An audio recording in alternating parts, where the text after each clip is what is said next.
Hello, friends. Let's talk about something truly magical. We're talking about cardboard, plastic, and maybe some wooden bits. We're talking about board games. What are they? At their heart, board games are a shared experience in a box. They are stories you create together, right on your dining room table. You roll dice, you move pieces, you draw cards. But what you're really doing is building memories. You're laughing, you're strategizing, and you're connecting with the people you love. Forget staring at separate screens for a night. Board games pull you into the same world, for the same adventure at the same time. They are, quite simply, pure, unadulterated fun. Board games are not some new fad, they are ancient. People have been playing games for thousands of years. Think about it. Long before we had video games or even television, families gathered to play. The royal game of was played in ancient Mesopotamia over 4,500 years ago. Senet was a favorite of Egyptian pharaohs. These games brought people together then, just as they do now. They are a timeless way to connect. When you sit down to play a game, you're tapping into a long, wonderful history of human interaction. You're part of a tradition that has crossed cultures and spanned millennia, all centered around a simple, powerful idea: playing more games. The real power of a board game is its ability to create a social bond. It's a fantastic excuse to put away your phones and look at each other. You learn to communicate, to negotiate, and sometimes to graciously accept defeat at the hands of your 7-year-old. It's a safe space to practice friendly competition. You can be a cunning railroad tycoon, a brave adventurer, or a silly goose, all in the span of an hour. These shared moments of triumph and hilarious failure are what build strong family ties. It's not just about winning, it's about the stories you'll tell later.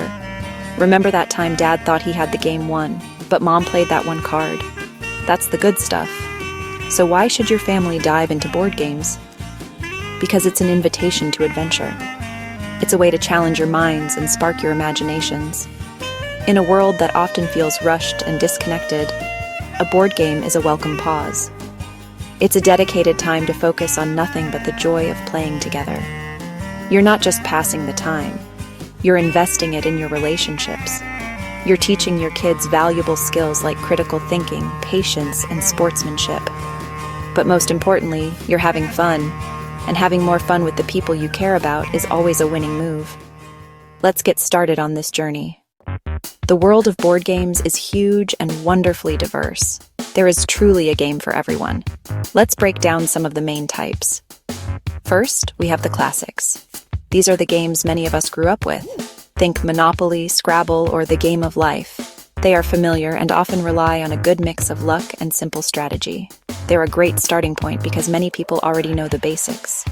These games have stood the test of time for a reason. They are easy to understand and can be a nostalgic trip for parents, making them a comfortable first step into a larger world of gaming. Next up are strategy games. These games are my jam. They are all about making meaningful choices. Your decisions directly impact your path to victory. Luck might play a small part, but it's your brain that will win the day. A simple example is Ticket to Ride, where you strategically claim train routes across a map. Another great one is Carcassonne, where you build a medieval landscape tile by tile. Strategy games are incredibly rewarding. They make you think, plan ahead, and adapt to what other players are doing. They are perfect for families who enjoy a good mental workout and a satisfying challenge. Then we have party games. These are all about laughter and interaction. The rules are usually very simple, and the goal is to have a ridiculously good time. Think of games like Apples to Apples or Codenames. In these games, you're often trying to guess what your friends are thinking or working together in hilarious ways. They are fantastic for larger groups and for breaking the ice. Party games don't require intense focus. Instead, they encourage silliness, creativity, and lots of talking. If your family's main goal is to laugh until your sides hurt, a party game is definitely the way to go. Finally, let's talk about a special category: cooperative games. In these games, you're not playing against each other. You're all on the same team, working together to beat the game itself. This is a game changer for some families. It removes the sting of one person losing and fosters teamwork. Great examples include Forbidden Island, where you team up to find treasures before the island sinks, or The Crew, The Quest for Planet 9. a card game where you must complete missions together without being able to fully communicate. Cooperative games are perfect for younger players, or any group that wants to focus on collaboration instead of competition. So, you've chosen a game. Awesome. Now comes one of the best parts, the unboxing. Before you gather the family, take some time to get to know the game yourself. Open that box, breathe in that new game smell, punch out the cardboard tokens. This is your moment. Read through the rulebook. Don't try to memorize everything on the first pass. Just get a general feel for the game's goal and how a turn works. Many modern games have fantastic rulebooks with lots of pictures and examples. Some even have links to how to play videos online, which are an amazing resource. Doing this prep work will make you the confident game master your family needs. Once you have a basic grasp, it's time to set up. Find a good space. You'll need a table that's big enough for the game board and all the bits and pieces, with enough room for everyone to sit comfortably. Good lighting is also key. There's nothing worse than squinting to read tiny text on a card. Lay out the game board. Place all the tokens, cards, and dice in their designated spots, just like the rulebook shows. A neat and organized play space makes the game less intimidating and easier to learn. This setup process is part of the ritual. It builds anticipation and gets everyone excited for the adventure to come. Now, it's time to teach the family. Don't just hand them the rulebook. That's a recipe for glazed-over eyes. Be the guide. Start with the big picture. Explain the theme and the ultimate goal of the game. Are we brave adventurers trying to escape a cursed temple? Are we farmers trying to grow the best crops? Knowing the story makes the rules stick. Say something like, "In this game, our goal is to collect the most treasure. On your turn, you'll do 3 things." This approach is much more engaging than just listing a bunch of dry rules. Keep it simple and focus on the main objective first. After explaining the goal, walk everyone through a sample turn. Take a turn yourself, explaining what you're doing and why. Okay, first I'm going to roll these 2 dice. I got a 7. That means I can move my piece 7 spaces. I'm moving here because I want to land on this special square that lets me draw a card. Then, let the next person take a practice turn, helping them along the way. Don't worry about getting every single rule right in the first round. The goal is to get playing. You can clarify smaller rules as they come up. The most important thing is to jump in and start having fun together. At the heart of almost every board game is a simple, universal structure. Understanding this structure can help you learn almost any new game. The most fundamental rule is taking turns. We've been learning this since kindergarten, right? One person goes, then the next, and so on, usually in a circle around the table. This ensures everyone gets a chance to play and keeps the game orderly. Some games might have a unique turn order, maybe based on who has a special token, but the core concept is the same. It's a simple, fair system that forms the backbone of the game. Respecting the turn order is the first step to a great game night. Within each turn, you usually do something. You take actions. This might be moving your piece, or pawn, or meeple across the board. The board is your playground, the map of your adventure. Movement is often determined by rolling dice, playing a card, or spending resources. Sometimes your piece is you, a little avatar exploring a new world. Other times, your pieces are workers you are placing to gather wood or stone. These actions are the verbs of the game. They are how you interact with the world and try to achieve your goal. Understanding what you can do on your turn is the key to forming a strategy. Of course, what's a game without a goal? Every board game has a win condition. This is how you know who has won. Sometimes it's very straightforward.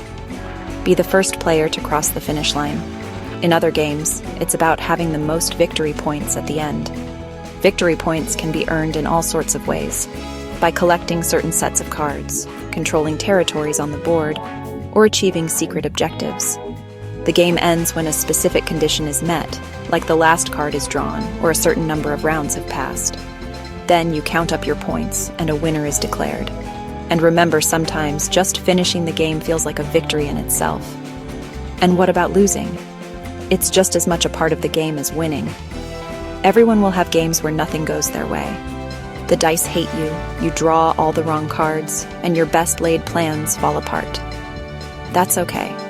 It's a chance to learn to be a good sport. Congratulate the winner. Talk about what you could have done differently. Laugh about the terrible luck you had. A good game night isn't defined by who won, but by how much fun everyone had along the way. The goal is to play, to engage, and to enjoy the shared time. Winning is just a bonus. Sometimes the most memorable games are the ones where everything went spectacularly wrong. Making game night fun for everyone is the secret sauce. It's about creating an atmosphere of pure enjoyment, especially with a mix of kids and adults. For the younger players, it's important to manage expectations. They might not grasp complex strategy right away, and their attention spans might be shorter. Celebrate their small victories. Let them roll the dice for you. Explain the why behind your moves to help them learn. For the adults, remember to be patient. The goal isn't to crush your opponents with your superior intellect. It's to guide, to teach, and to share in the fun. And don't forget the snacks. Snacks are a critical component of any successful game night. To keep things fair and friendly, you can introduce some house rules. Maybe for younger kids, you give them a little handicap, like an extra starting resource or a free re-roll once per game. This can help level the playing field and prevent frustration. It's also important to be the rules lawyer in a positive way. Gently remind players when it's their turn or what their options are. Keep the game moving at a good pace.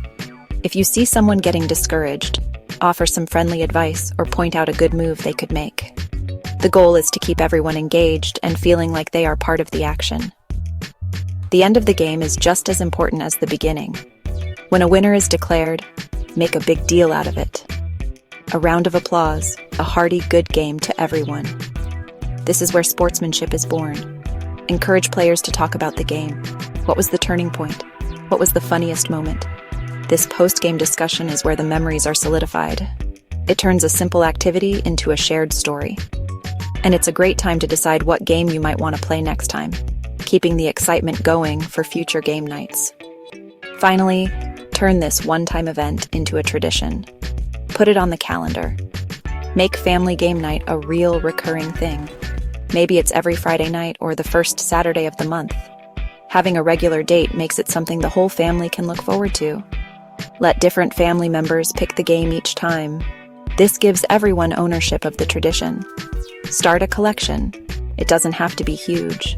Just a few well-loved games can provide years of entertainment. Playing games together is more than just a hobby. It's a powerful way to build a family culture of fun, communication, and connection. So go on, pick a game, gather your family, and play more games. You'll be so glad you did.